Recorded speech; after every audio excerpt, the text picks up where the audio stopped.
Okay, for this example, we're going to go through and take the Laplace transform with the Heaviside shifting function. And we recognize these by the e to the negative cs that's in front of the Laplace transform.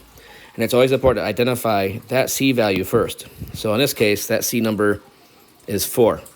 And it's also important to make sure you identify the function f of s, which in this case is 2 over s cubed.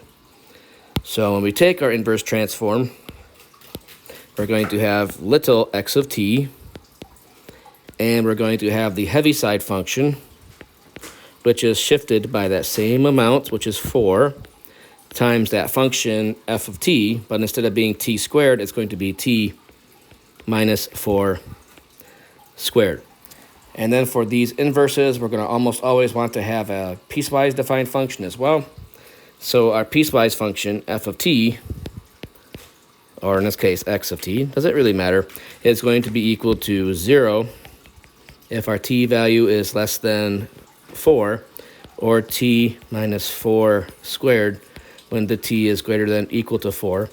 And again, we notice this because that is our Heaviside function, which again is equal to 0 when you're less than the value of c, which again is 4. And it's going to be equal to 1 when you are going to be at or above the value of c, which is 4.